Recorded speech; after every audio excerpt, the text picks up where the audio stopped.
Alô, alô.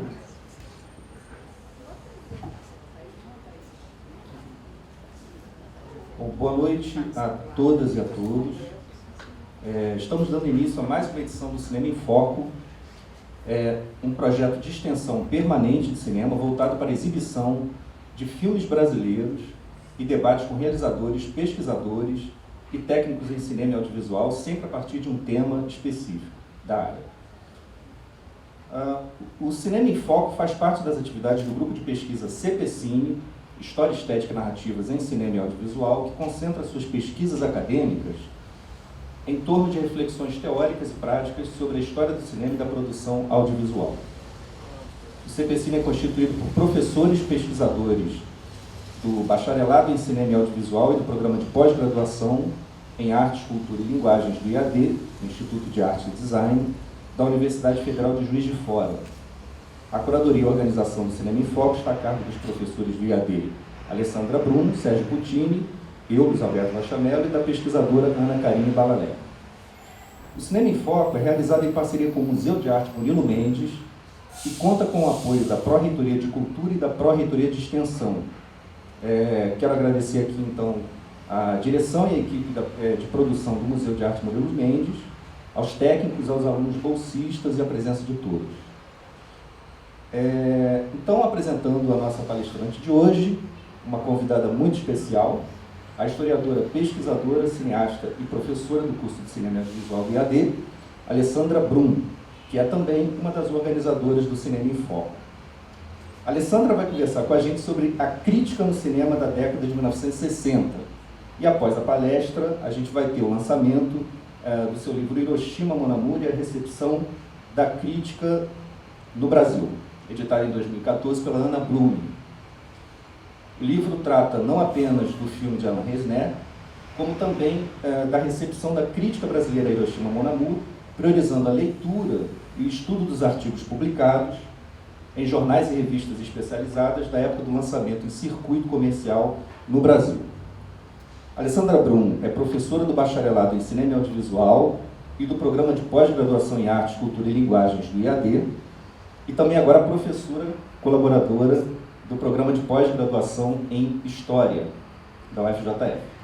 Mestre e doutora em Multimeios pela Unicamp, trabalhou no acervo de filmes e documentação na Cinemateca Brasileira de São Paulo e, entre os seus trabalhos como realizadora, estão Brincando de Gente Grande, premiado no 3º Ecocine, Voltei para Buscar os Bolinhos, co-dirigido com Sérgio Puccini, em 2007, selecionado para o 40º Festival de Brasília, Histórias de Concreto, 2008, e o DVD Naitan, com apoio da TV da Unicamp, 2008.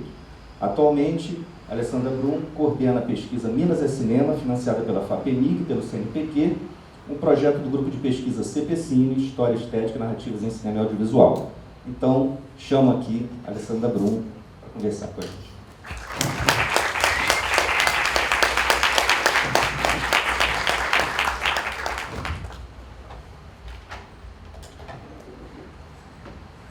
Bom, boa noite. Eu nem preciso dizer que eu estou super nervosa, primeiro porque eu sempre estou do lado de lá, né? Enfim. Então é um prazer estar aqui. Primeiro, eu gostaria de reforçar o agradecimento que o Luiz fez à diretora do MAN, a Anícia Nogueira, e a toda a equipe do museu, pelo acolhimento, sempre pronto em relação ao Cinema em Foco. Mas eu gostaria de agradecer em especial ao Luiz Alberto e à Ana Karine por terem insistido no Cinema em Foco comigo e comigo e no lançamento do livro, porque eu sei que eu não teria me mobilizado para fazer essa apresentação aqui, enfim, e não teria tido a oportunidade de compartilhar com vocês um pouco da minha trajetória de pesquisa, né, com os meus alunos, meus amigos, professores, enfim, que estão aqui hoje. Esse é um trabalho que se iniciou em 2005, junto ao programa de pós-graduação em Multimeios na Unicamp, e que resultou no livro que lanço hoje aqui, que é o Hiroshima, Mon Amour e a recepção da crítica no Brasil. né, que contou com o apoio da FAPESP, né, que é a Fundação de Fomento, a Agência de Fomento de São Paulo. E que está se desdobrando, que vem se desdobrando também nas pesquisas que eu venho realizando aqui como professora no UFJF, que intitulada A Novelle Vague sob o ponto de vista dos críticos e cineastas do cinema novo, né, e que vou realizar agora meu pós-doutorado também nessa área.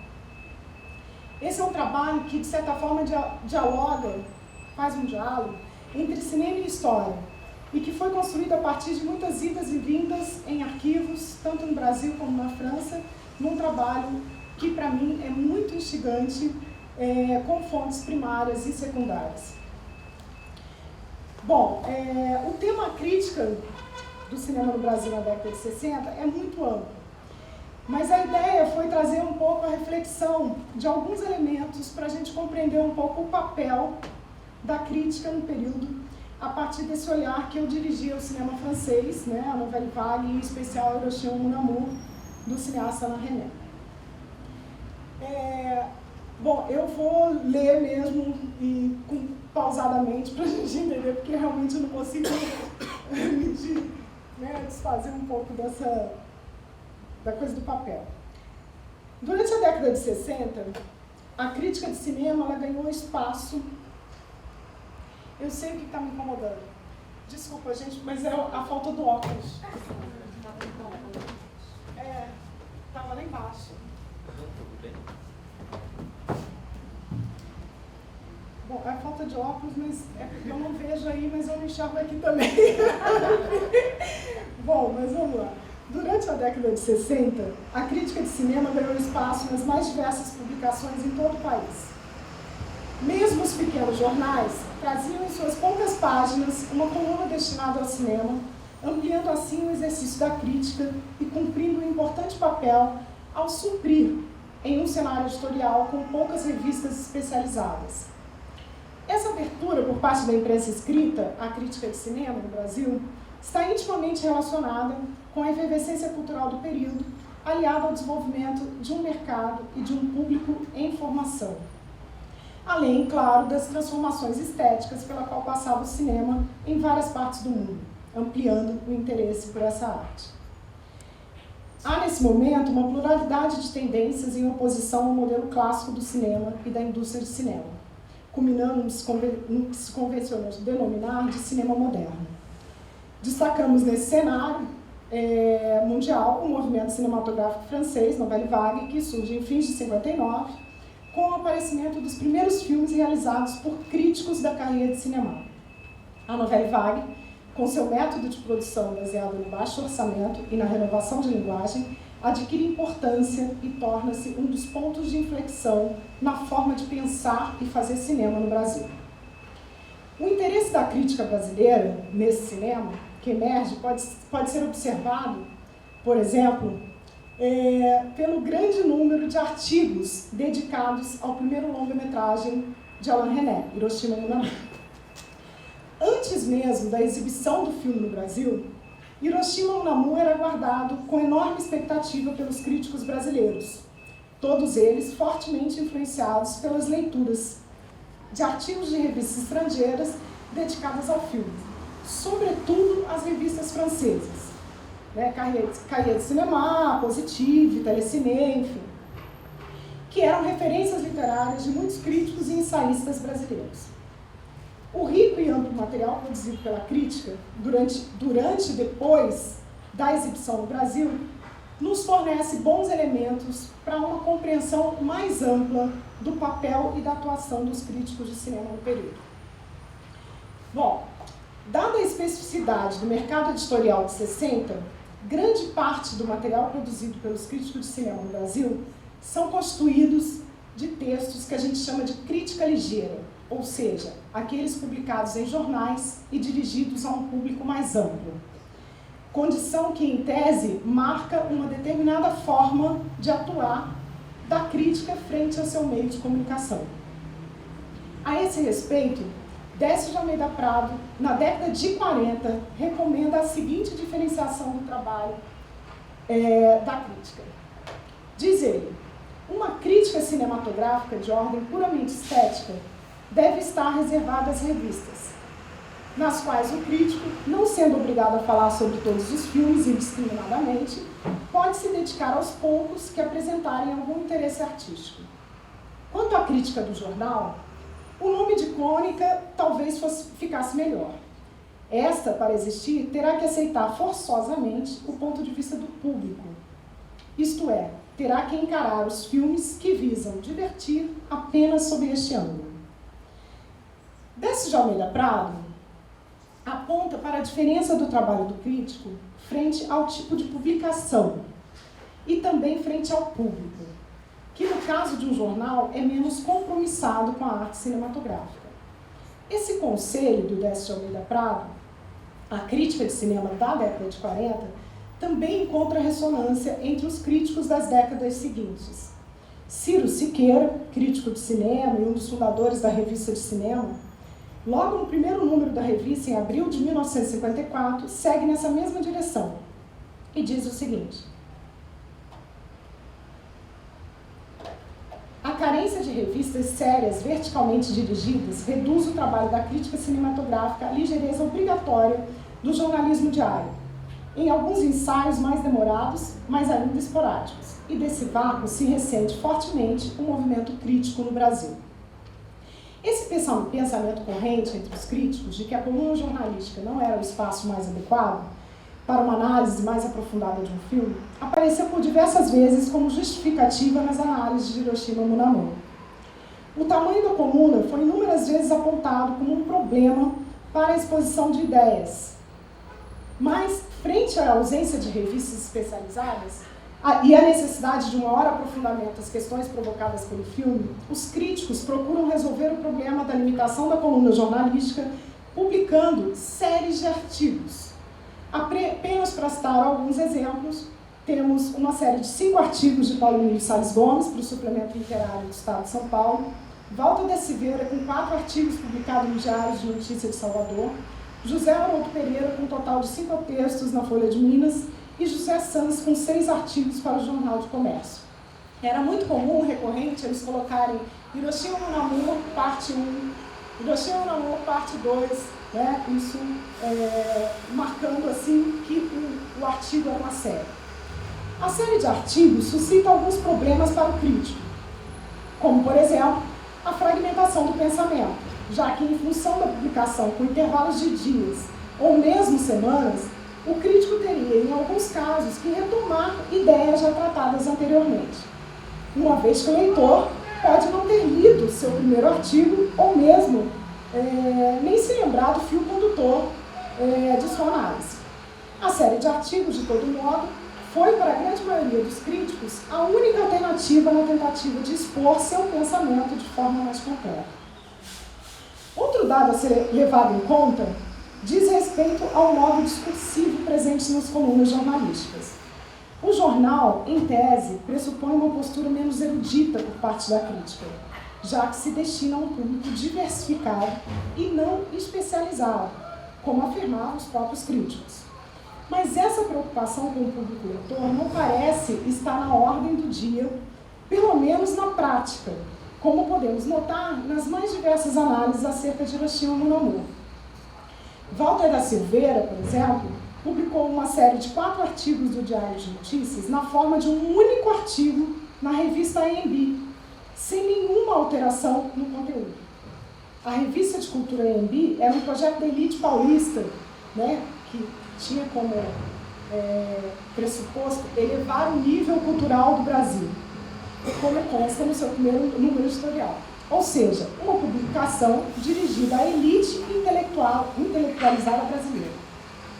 Esse dado, em relação ao artigo de Walter da Silveira, demonstra que os críticos não realizam uma distinção de um público-alvo, escrevendo em suas colunas jornalísticas do mesmo modo como escreviam para uma revista especializada.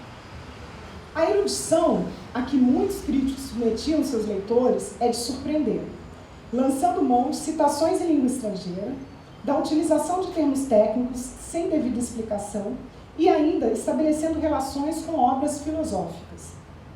E essa erudição não estava restrita aos jornais de circulação nacional ou a cadernos culturais como o Suplemento Literário do Estado de São Paulo.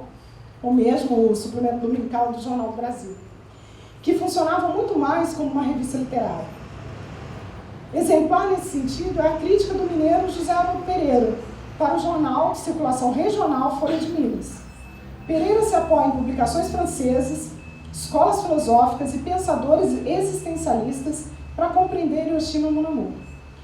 Apesar de ser amplo e heterogêneo o público leitor de um jornal, os críticos pareciam dirigir seus textos a uma restrita parcela de leitores, e por que não dizer, aos próprios críticos de cinema.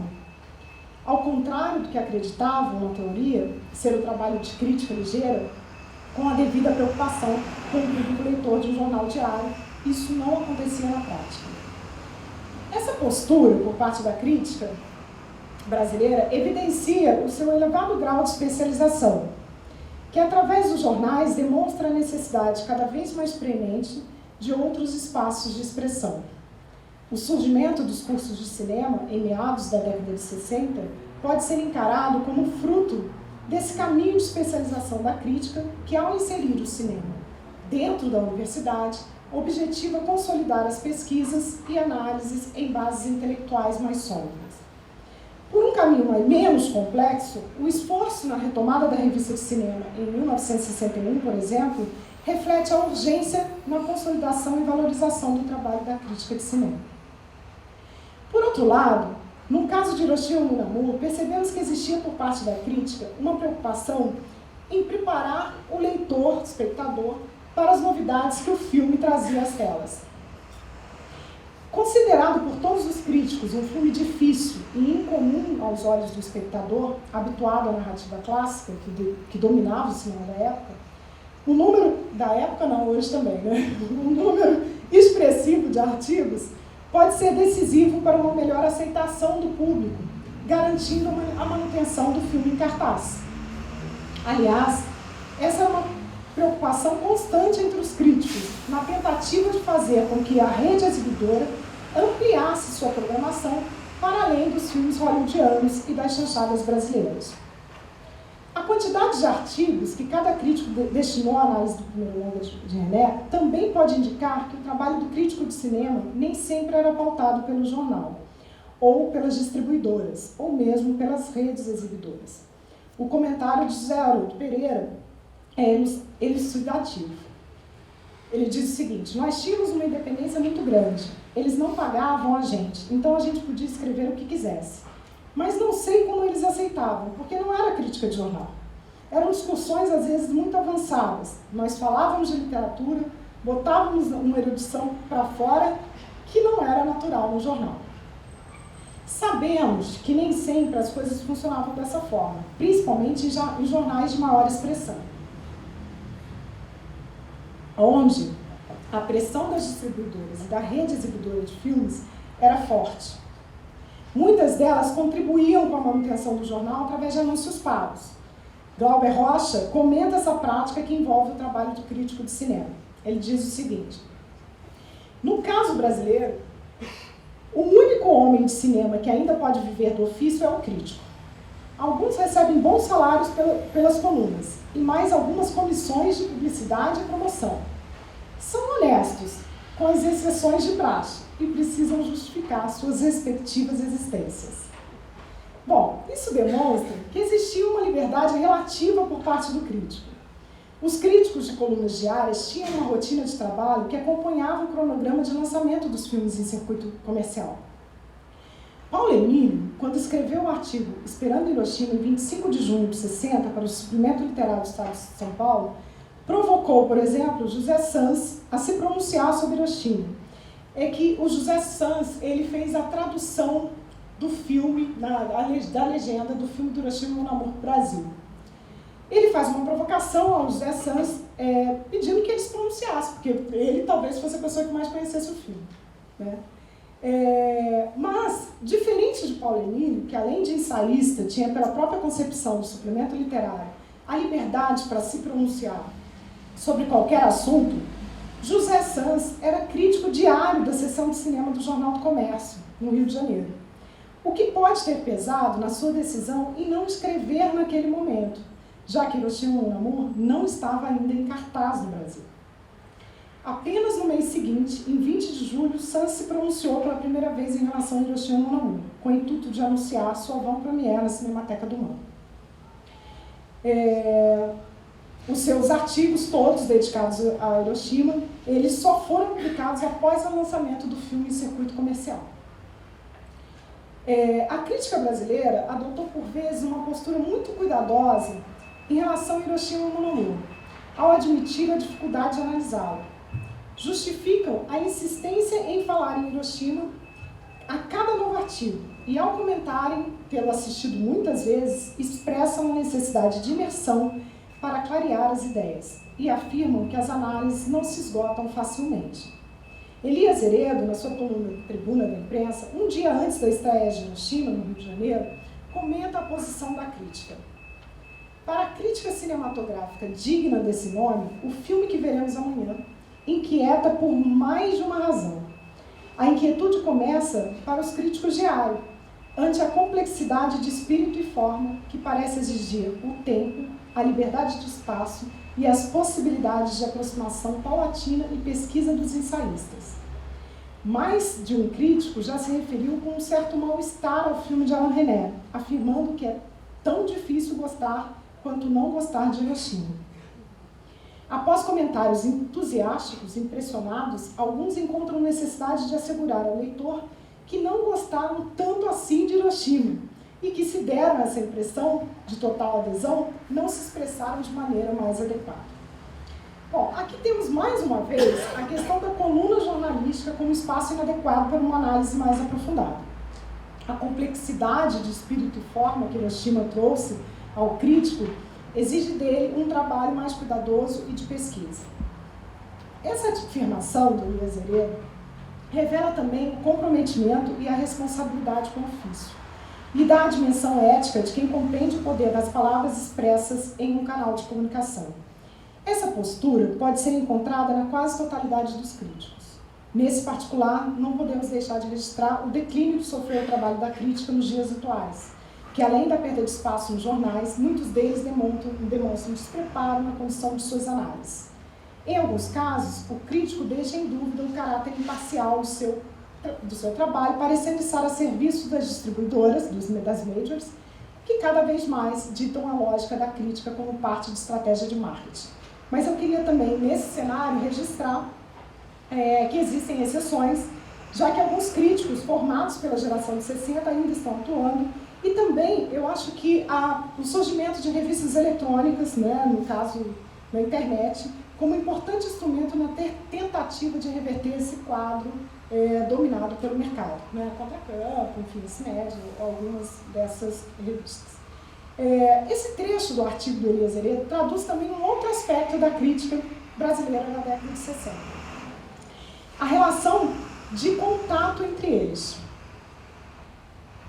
Elias Heredo não diz que a afirmação de que é tão difícil gostar quanto não Hiroshima foi feita, por exemplo, pelo Paulo Emílio Salles Gomes, no seu artigo Não Gostar de Hiroshima, publicado no Suplemento Literário. Essa era uma atitude comum entre eles, que em sua maioria não apontam nominalmente a quem estão se referindo. Mas isso foi notado apenas em relação às citações dos críticos brasileiros, uma vez que os críticos estrangeiros, por eles citados, normalmente eram identificados pelo nome e, em muitos casos, acompanhados da referência bibliográfica. Essa diferença de tratamento serve também para demonstrar uma erudição que servia tanto aos interesses analíticos do crítico, quanto de instrumento para se autoafirmar no meio seleto de grandes pensadores da arte cinematográfica.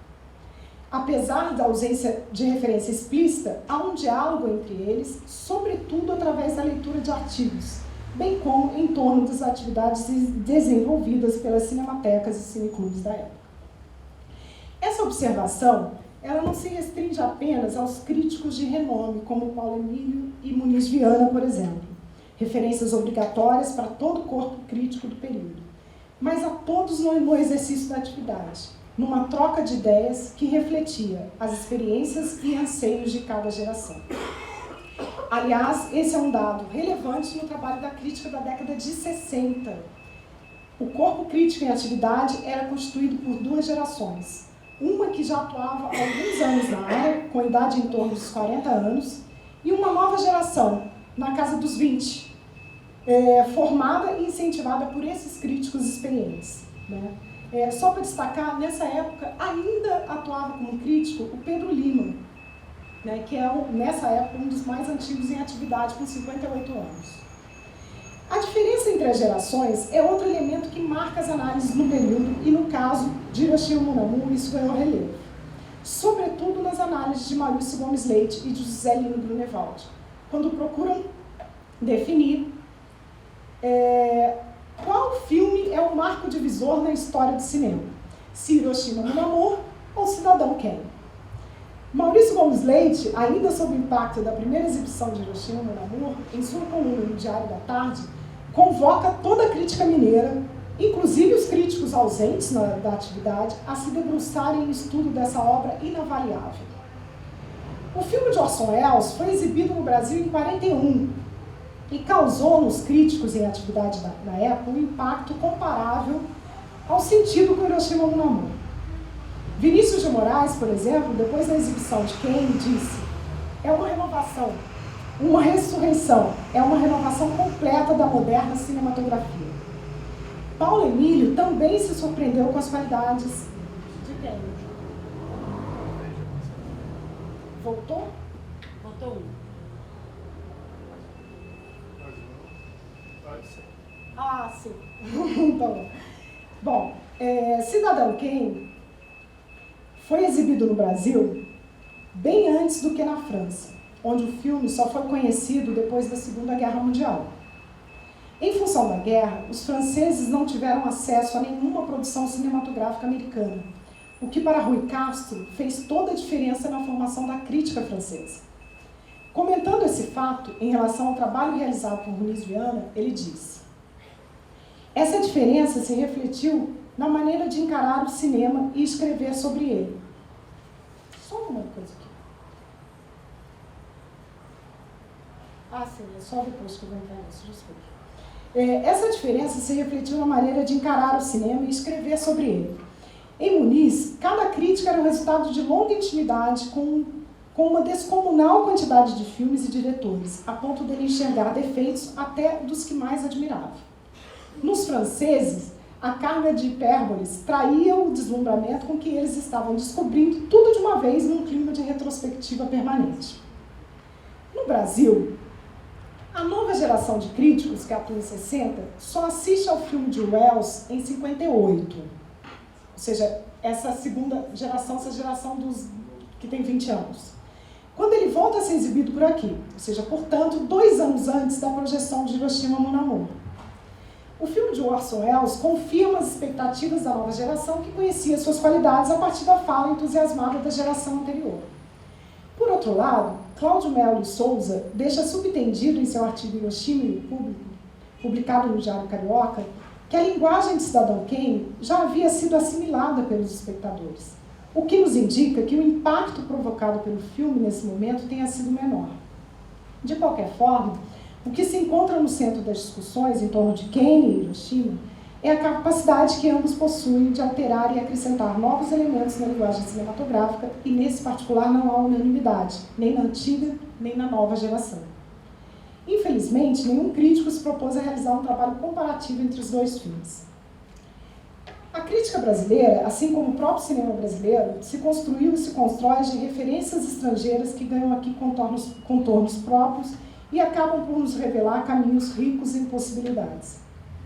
Algumas análises dos críticos brasileiros a Hiroshima Munamu não apenas revisitaram com um olhar atento e crítico as análises estrangeiras, como introduziram novos elementos para a compreensão do filme e do cinema moderno.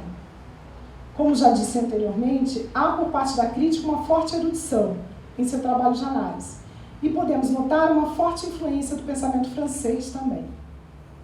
Mas a crítica adotou em suas análises um percurso próprio, que pode ser notado, por exemplo, pelo pouco interesse que a política de autor despertou por aqui, em ambas as gerações. Muniz Viana comenta o assunto. Quando os franceses apareceram com o cinema de autor, nós já trabalhávamos havia anos nesse sentido, diz Muniz. Foi a descoberta do óbvio e, além disso, exagerado. A crítica brasileira também trilhou caminhos em outras direções. José Lino Grunewald, por exemplo, desenvolve a noção de administração, em que o diretor de cinema é aquele homem capaz de administrar o processo criativo de sua equipe de trabalho. Se a palavra administrar parece fora de lugar em se tratando de arte, José Lino acredita justamente no contrário, já que o cinema é uma arte industrial, a única onde a máquina se insere no próprio meio de expressão, acionando a comunicação com o público. Paulo Emílio Salles Gomes questiona a política de autor em seu artigo Artesão e Autores, ao propor uma noção de criação menos centrada no papel de diretor. Diz ele, as noções de artesão e autor não se aplicam exclusivamente aos que exercem na cinematografia as funções de diretor, mas também aos produtores executivos, roteiristas e argumentistas, abrangendo ainda de forma mais complexa os encarregados das tarefas técnicas. A associação automática entre o filme e o nome do diretor é fruto de convenção. Frente à Novelle Vague, o interesse por parte da crítica brasileira é relativo. A Novelle Vague adquire importância naquilo que ela pode contribuir para o desenvolvimento da nossa cinematografia, ou seja, pelo método de produção baseado no baixo orçamento e na renovação de linguagem. Inspirador no caso brasileiro, principalmente após tentativas fracassadas de uma indústria cinematográfica por aqui. O conteúdo dos filmes da Novelle Vague receberam fortes ataques por parte da crítica e de cineastas do período, justamente por não demonstrarem uma preocupação de caráter político e social, questões suscitadas pela influência do neorrealismo e pelo reflexo conjuntural da sociedade brasileira na época, caracterizada pelo ufanismo e, ao mesmo tempo, pelo acirramento dos embates sociais. A efervescência cultural, bem como a renovação estética do cinema, devem ser levados em consideração nessa postura, que caracterizou o pensamento cinematográfico brasileiro da época, revelando a maneira como a crítica se posiciona frente a esse cinema moderno, sendo decisivo na garantia de uma estrutura ideológica que, em tese, facilitou o surgimento no Brasil do cinema novo. Talvez, por esse motivo, a frase de Éric Rohmer, proferida no debate promovido pela Cahiers de Cinema, com a participação ainda de Jean-Luc Godard, Pierre Cast, Jacques Rivert, Daniel Valcross, de que Hiroshima Mon Amour é o primeiro filme do cinema moderno, tenha repercutido tanto entre as análises brasileiras, demonstrando uma preocupação por parte da crítica de delimitar e de definir em quais bases o cinema moderno se configura. Bom, é isso.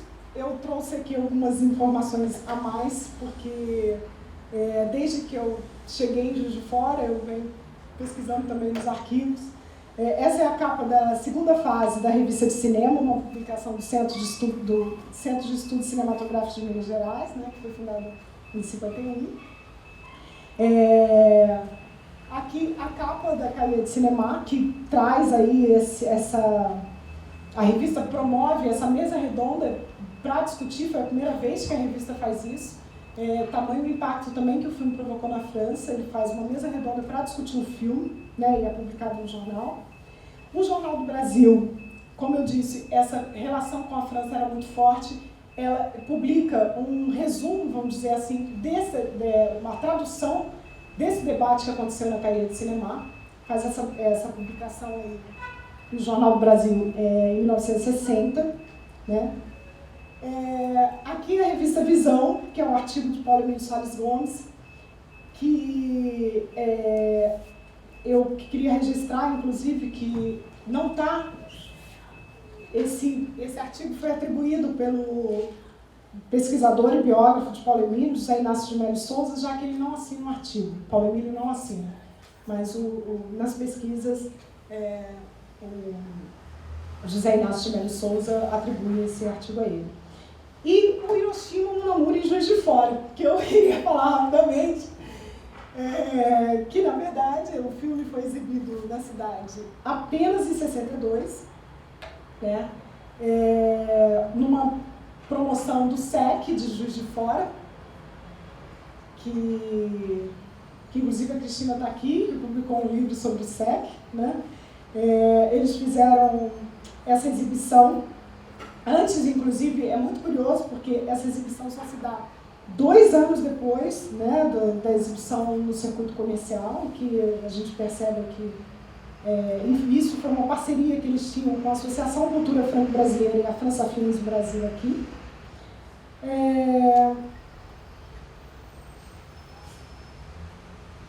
Na coluna, o que é importante também dizer, assim, eles fizeram uma grande propaganda da exibição desse filme, e uma das grandes preocupações era exatamente se o público ia compreender o filme aqui. Então eles pedem uma carta para o José Haroldo Pereira, que é um crítico da revista de cinema, eles pedem uma carta, que ele escrevesse essa carta para que eles pudessem distribuir antes das sessões, da sessão do Hiroshima Mon Amour aqui, né? Esse texto que eu estou apresentando aqui, ele foi publicado no Diário Mercantil, no mês de março de 62, né? E ele diz: o cinema é um fenômeno, o maior de nosso tempo. Na verdade, das decorrências naturais do fato cinematográfico, constitui a conquista cultural mais importante do século XX. Em 2 sentidos, o cinema é a coisa mais importante da cultura moderna pela própria grandeza do filme em si e pela multiplicação dessa grandeza pelo público. Um livro, um disco, uma peça, um discurso, um panfleto, nada disso atinge a tantos e tão fundo como o cinema. Nunca um filme ambicioso ousou tanto ter várias identidades como Hiroshima Mon Amour. Na realidade, Hiroshima não é só um filme. O mais extraordinário já feito é também um poema, um quadro de uma pintura, uma escultura viva. Bom, enfim, esse texto não foi assinado, essa coluna não era uma coluna de cinema, né, era uma coluna de cultura e tal, do colunista Décio Cataldi, mas os membros do SEC insistentemente mandavam cartas pedindo publicação, e aí um membro do SEC certamente assinou não assinou, mas escreveu essa coluna.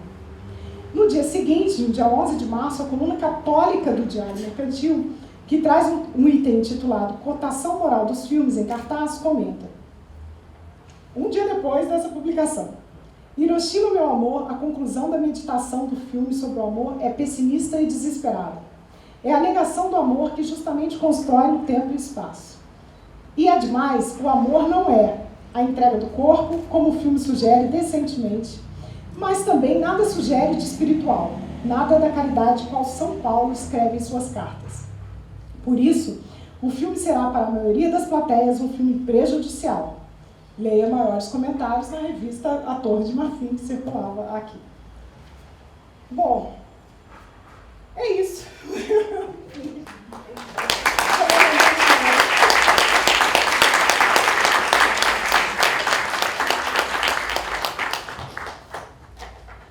Obrigadíssimo, Alessandra, pela palestra. Cartaz do filme. Quer falar alguma coisa? Não, só mostrar mesmo o cartaz do filme. Que é um filme que circulou. Bom, a partir de agora a gente vai abrir então para a plateia, né, para perguntas e, enfim, considerações, debate, né? Eu até começaria, né, na verdade, fazendo uma pergunta para você, não propriamente uma pergunta, né, mas uma consideração a partir disso que você apresentou, né? É uma coisa que é muito curiosa, porque o filme é um filme acontecimento, né? Um filme que ele extrapola o fato de ser um filme, ele se torna um acontecimento que ou você se atualiza em relação a ele, ou você está, né, tá fora da discussão, está fora do que seria sei lá, o exemplo de vanguarda maior naquele momento, né? Mas o que é interessante, que eu acho que o teu trabalho traz isso de uma maneira muito forte, é o quanto Hiroshima fez com que os críticos repensassem a crítica brasileira. Não é? Quer dizer, então, muito mais do que eles pensarem a questão do filme, ou o que o filme representa no movimento da Nouvelle Vague, ou o que o filme poderia representar ou acrescentar em relação ao próprio cinema brasileiro, que eu acho que, inclusive, eles viam um grande abismo entre o que se fazia no Brasil em 1960 e o Hiroshima Mon Amour. Quer dizer, na verdade, eles começaram a rediscutir e a repensar o próprio fato deles serem críticos e estarem em determinadas condições e ocuparem espaços que não eram espaços adequados, não é? Ou seja, Hiroshima Mon Amour inspira que eles, né, repensem a própria função deles enquanto crítico. Eu acho que isso é uma coisa muito bacana, porque você acaba com isso fazendo essa ponte entre um filme que é um acontecimento internacional e um fenômeno absolutamente local, né? Eu assim, sugeriria assim, que você falasse alguma coisa sobre isso, né? Não, e mesmo porque não é um filme que vai fazer escola no Brasil, ao contrário, né? Ele é um filme único, né? Não só no Brasil, acho que é um filme que ficou, fez esse estardalhaço todo, que ficou e que não faz escola no Brasil. E que em nenhum momento a gente percebe por parte da crítica, e aí é importante, quando eu cito a nova geração, nós estamos falando de uma nova geração que vai realizar um cinema novo, ou seja, são cineastas não, por enquanto eles são só críticos, mas que se tornarão cineastas, né? Então, o Glauber Rocha ficou assustadíssimo com o filme, escreveu também vários artigos, enfim. Ou seja, ele está pensando numa prática que vai vir posteriormente. E sem dúvida nenhuma, eu acho que o que o filme faz é esse movimento mesmo. Para você ter uma ideia, em 1960 tem a primeira Convenção Nacional da Crítica de Cinema, né? Em novembro, acontece em São Paulo, que reúne praticamente toda a crítica brasileira, em atividade na época. E o Paulo Emílio, ele lança duas teses, vamos dizer, dentro do Congresso, né? Uma situação colonial e... Sobre o problema do diálogo. Isso, sobre o problema do diálogo no cinema. E nessa apresentação sobre o problema do diálogo, o Paulo Emílio ele usa uma expressão dizendo que enquanto a gente estiver preso, né, ao letreiro, nós não vamos compreender, enfim, um filme, não sei o quê. E ele é absolutamente massacrado, dizendo que ele estava sob a influência do Hiroshima Mon Amour, que a gente não podia pensar o cinema brasileiro sobre esse viés. Enfim, o filme, ele está realmente dentro desse contexto de se pensar o cinema brasileiro, né? E se pensar o papel da crítica propriamente dito, né? E isso eu acho que o filme, essa pesquisa foi reveladora nesse sentido, para mim também, sabe? Quando eu me deparei com a forma como eles estavam pensando o filme. Porque o filme era o que menos interessava, mas era a maneira como eles iam se tocar para frente em relação ao filme. Tá? Acho que é melhor saber o que a gente tirar aí, deixa isso aí, você... Sim. Bom. Abrindo então para o público, né? Quem quiser fazer perguntas, questões. Como é que faz a questão do microfone? Para lá?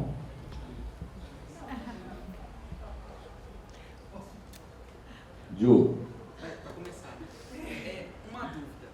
Eu, infelizmente, não assisti o filme, mas eu fiquei com uma dúvida assim. Se existe na história, em algum outro registro, de um filme ter necessitado tanto de se preparar um terreno para ele. Porque o que eu percebi é que, assim, aí a minha dúvida é, os críticos achavam que o público não teria repertório para entender, ou os críticos não entenderam e falaram, o público vai entender menos ainda?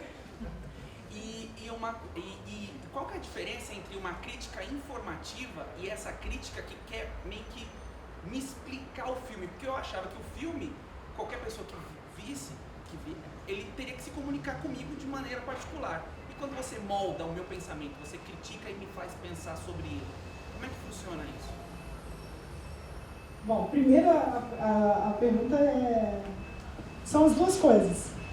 Os críticos acreditavam que o público não ia entender, porque era um filme extremamente difícil, né? E isso não foi só no Brasil, não. Tá? O filme, quando foi lançado na França, a crítica francesa também teve essa preocupação de preparar o terreno para o filme. Eles, inclusive, achavam que o filme não ia fazer muitos espectadores. Tá? E para o filme que ele é considerado um sucesso na França. Tá? E por outro lado, no caso do Brasil, além de ser um filme difícil que eles achavam que não entender, a própria crítica também, ela estava repensando o seu modo de analisar os filmes. Ou seja, o que estava em jogo agora na verdade, a gente fala muito assim, é o cinema moderno entre aspas, né? Eu ponho entre aspas porque é um termo difícil de se lidar né? Eu tenho discutido isso com os alunos no mestrado, inclusive. Ou seja, é um filme que eles não estão habituados a analisar, que eles ou seja, que não trabalha dentro daquela moldura estabelecida, né, do cinema clássico, que é fácil você detectar um personagem, um antagonista, enfim. O Hiroshima Mon Amour, 15 minutos do filme, você não sabe quem são os personagens. Ou seja, isso é algo impensável no cinema clássico. Percebe? Então, a crítica também não sabia como lidar com isso, de que forma lidar com isso. Então, é uma forma de se pensar, sim, o próprio papel da crítica, né? Então, são as duas coisas. A segunda pergunta? É quando você precisa explicar para as pessoas o que elas vão ver, ou será que o filme só... Não, então, eu acho que, na verdade, nas análises da década de 60, são análises muito filosóficas mesmo, de uma compreensão do filme. E por isso eu acho que eles não tinham muita preocupação, era uma escrita muito para um público especializado, que entendia. Para você ter uma ideia, o Paulo Emílio Salles Gomes, ele citava trechos enormes, parágrafos enormes em francês. Ou seja, quem lia francês na década de 60 no jornal diário, percebe? Ou seja, é um público, realmente é um diálogo muito especializado, vamos dizer assim. Eu até queria que você fizesse algum comentário sobre essa questão da crítica, porque é impressionante a gente observar, até num jornal que você também pesquisou, que é o Diário Mercantil de Juiz de Fora, o tamanho das críticas, o embasamento com os quais, por exemplo, em Juiz de Fora, o Rogério Vitarelli falava sobre cinema, né? E em jornais que você tinha um público leitor muito pequeno, que certamente, eu acho que não entenderia, assim, 10% do que era colocado quando eles analisavam o Velho Vago, o cinema novo, né?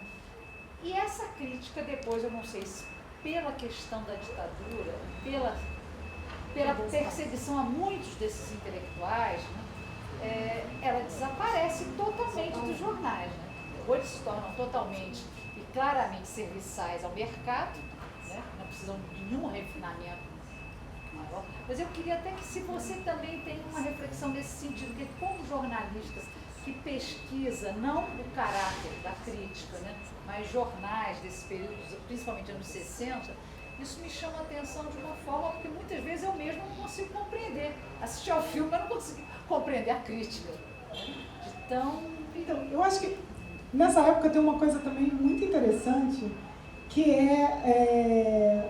os críticos lançam mão, né, de reflexões teóricas muito ligadas à filosofia. Eu acho que duas coisas são extremamente importantes nessa época, que é Freud, né, e o existencialismo. Eu acho que são duas coisas que vão permear a crítica da década de 60, principalmente a nova geração. E, por exemplo, você pegar o José Lino Grunewald, então é impressionante, né, como ele lança mão de termos filosóficos o tempo inteiro, e que se não tiver essa referência, realmente não vai compreender. Simplesmente não vai compreender. Mas eu acho, Cristina, que tem uma coisa que deixa claro, talvez, na crítica de 60, é exatamente a falta de um espaço especializado para a crítica de cinema. Né? Ou seja, essa falta desse espaço, ela realmente obriga eles a usarem o jornal para esse fim. Eu não cheguei a pesquisar o período pós-ditadura, né? É um outro trabalho. Mas, sem dúvida nenhuma, com a ditadura, eles realmente desaparecem, né? Enfim. E até essas expressões todas, o próprio marxismo era muito usado também nas análises, ou seja, fica quase que inviabilizado. Não, porque fica inviabilizado. E jornais totalmente conservadores. Totalmente, né? Isso é mais curioso ainda. As críticas, elas são marxistas, basicamente, em jornais conservadores, católicos. Totalmente. O diário, a Torre de Marfim. É curioso, porque o jornal daqui, ele tem uma coluna diária católica. Ou seja, ele não tem uma coluna de cinema, mas ele tem uma coluna diária católica, que trata não só de questões né, da igreja e tal, mas do cinema, né? Então, enfim, é muito curioso mesmo como é que eles driblavam tudo isso, né? E no caso do Hiroshima, então, tinha uma questão moral muito forte, né? Ou seja, uma mulher que é feliz com o marido e que trai o marido com o outro e né? Assim, é uma coisa impensável. Como uma mulher pode ser feliz com o marido e trair o marido? Né? Isso ainda era mais chocante ainda, né? Se a gente pensar nessa questão. Boa noite. Boa noite. Pode parecer um pouco agressivo a minha pergunta, mas você acredita que existe crítica no Brasil hoje em dia? Se existe crítica no Brasil? Para mim parece assim, um gênero que se tornou um gênero textual, uma receita de bolo, umas metáforas agrícolas, umas piadinhas. Isso é crítica cinema. Você está falando da crítica de jornal? Não, de internet. De internet? Então depende. Eu acho que aí, eu, por exemplo, considero que a revista Contracampo é uma revista importante de internet, né? Extremamente importante. Tem análises, é uma revista que, inclusive, eu vivo recorrendo a ela em várias situações, por ter uma análise interessante. O que eu chamo a atenção, inclusive chamei a atenção no meu texto, é que, de fato, essa crítica, ela desaparece a partir de 64 e ela não retoma mais. Não nos moldes que a gente tinha na década de 60.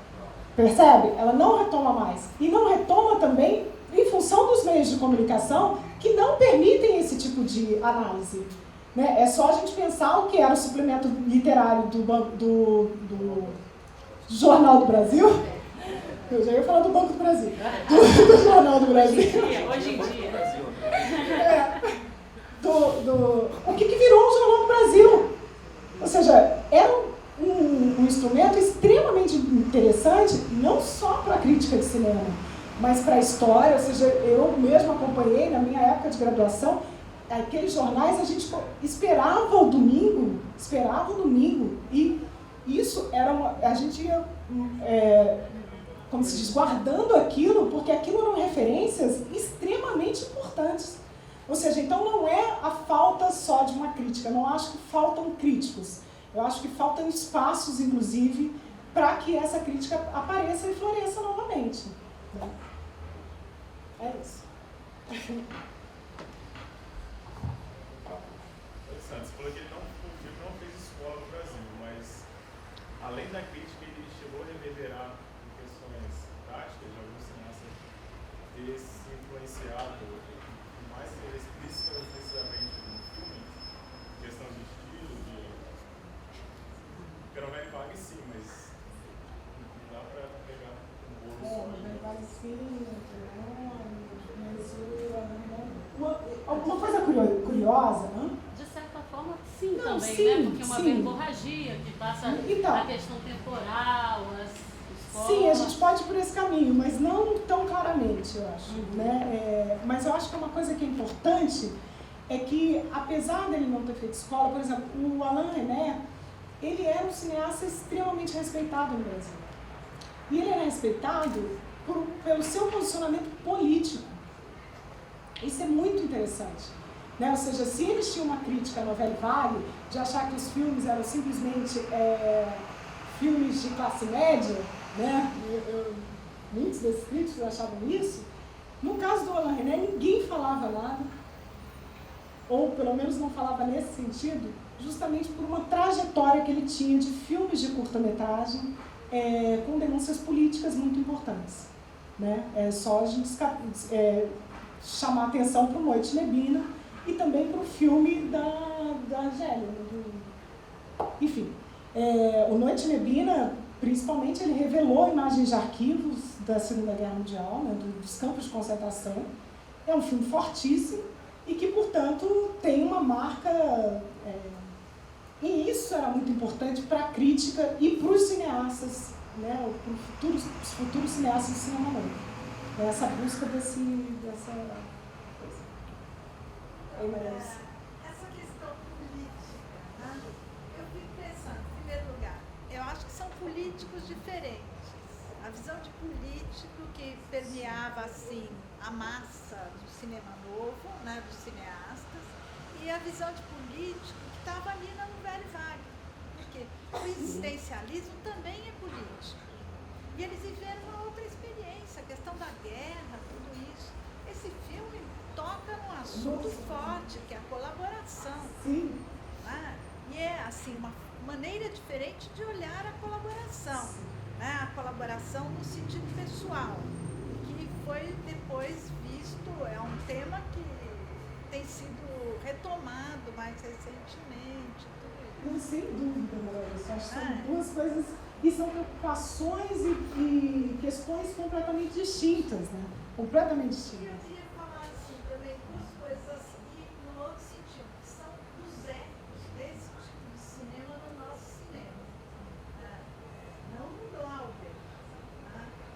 Mas depois eu sacacei aqui os desafios, né? Desafio. Gazela. Esse prazer com a fala, né? Essa verborragia que é muito forte, que é o que a Ana chamou atenção. É uma coisa assim. E não é só o Saraceni, não. Às vezes ali o Miguel também, às vezes, não o tempo todo, mas tem lances ali.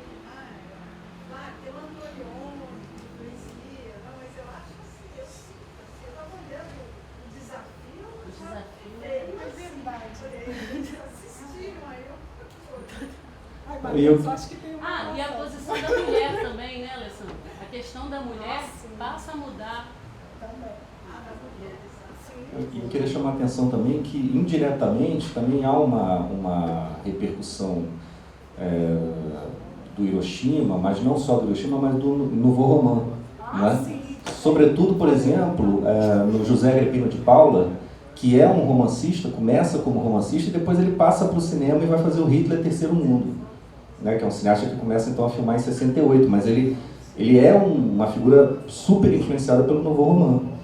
Não, eu acho que é o que essa marca um pouco do cinema brasileiro, né? Que se embebe, vamos dizer assim, de referências estrangeiras e transforma isso em uma outra coisa. Então, eu acho que isso é um grande... bem antropofágico, bem antropofágico. Amanda, você quer falar? Peraí. Estava pensando que, na verdade, é importante porque a Marguerite Duras que escreveu, ela tem vários livros que falam sobre guerra, ao mesmo tempo que falam sobre romance, mas não histórias de guerra, né? Então, acho que isso que acontece é muito por causa da literatura dela. Não, totalmente. Inclusive, uma das discussões da crítica brasileira era, inclusive, em relação à autoria do filme.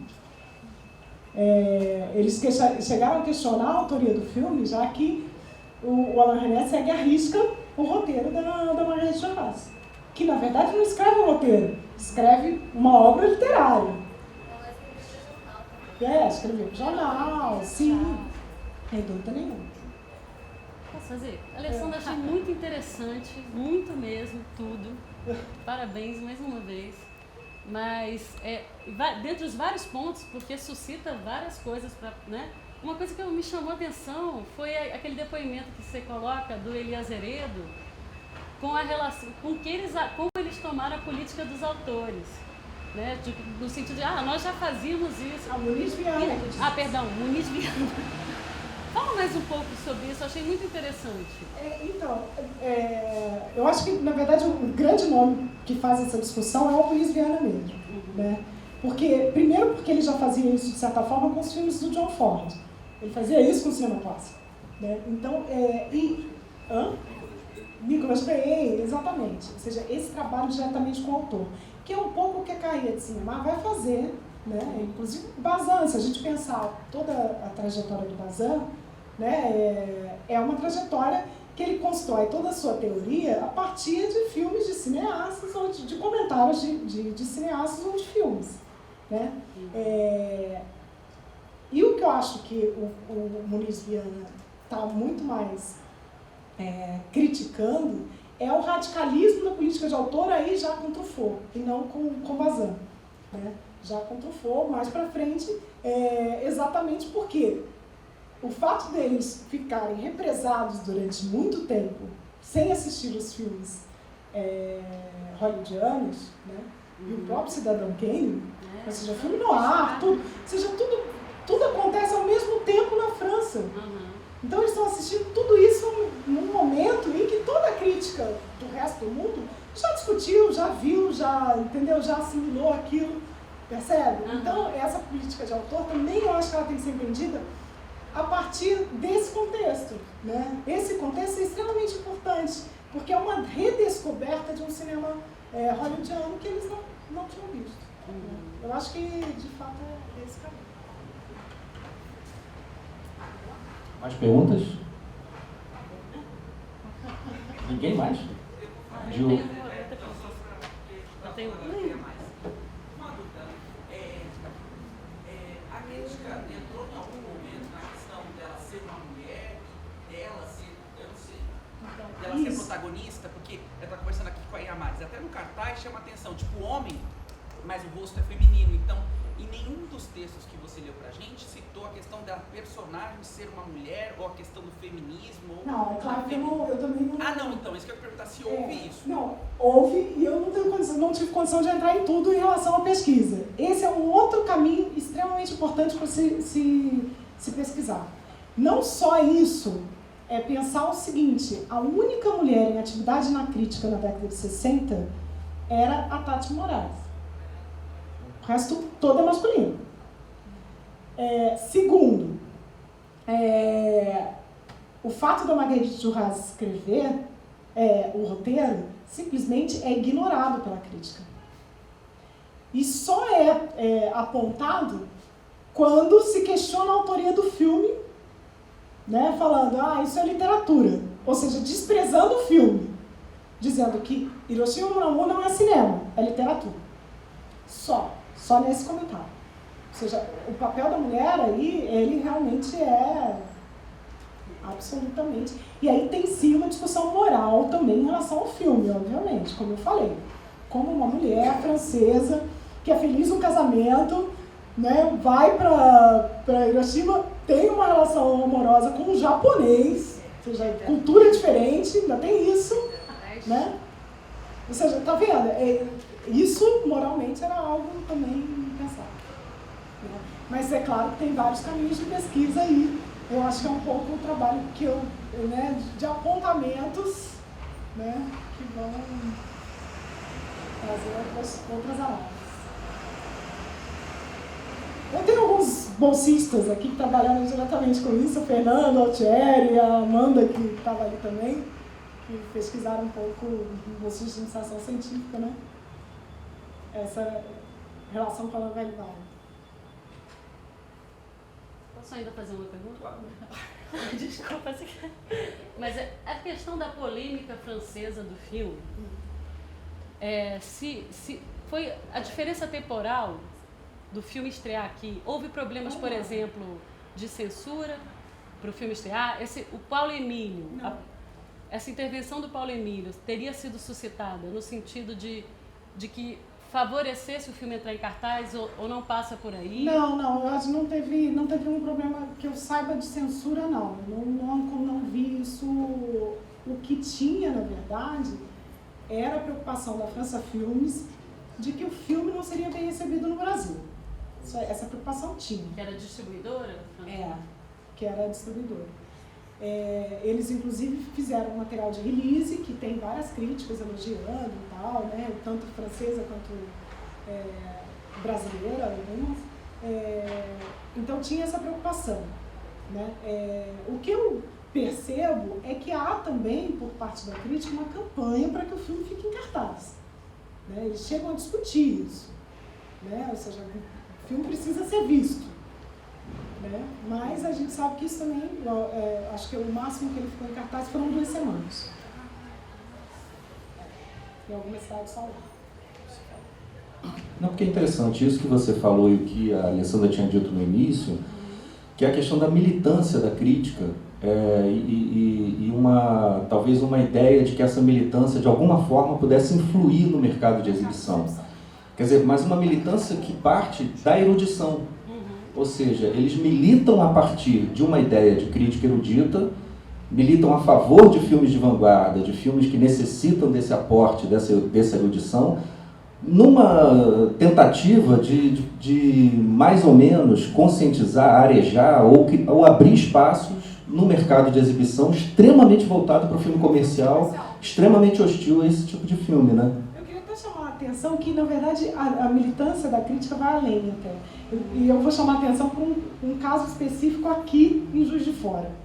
Pra você ter uma ideia, o SEC tem uma série de cartas às distribuidoras solicitando e fazendo pontes, inclusive, entre a distribuidora e o exibidor para que viessem filmes para cá. E mais do que isso, o SEC chega a tentar intervir na compra de um terreno para a construção de um cinema que era perfeito para um cinema de arte. Ou seja, ele faz essa ponte aqui. Isso é uma coisa super... que é uma coisa que merece ser estudada, obviamente, porque é muito curioso. Essa coisa do terreno aqui eu achei curiosíssima, né? Ele faz uma intervenção, ou seja, o SEC escolhe um terreno e fala, não, esse terreno é bom para construir um cinema de arte. E aí pega esse terreno, põe o dono do terreno em contato com a França Filmes, ou seja, algo que você não está, não percebe?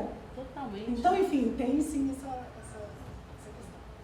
Que é uma relação que, na verdade, até hoje se mantém. A relação entre crítica e exibição ou curadoria é algo que se mantém. Né? Mais perguntas? A Alessandra está aqui aflitíssima para ir para o coquetel de lançamento. Justificado, né? Não, só para... Já falei pra caramba, não falei não. Mais alguém? Bom, então... leiam o livro, vejam o filme. Agradeço a Alessandra Brum mais uma vez, obrigado a todos. E ficamos por aqui, vamos para o lançamento então do livro Hiroshima Mon Amour, lá embaixo. Obrigado.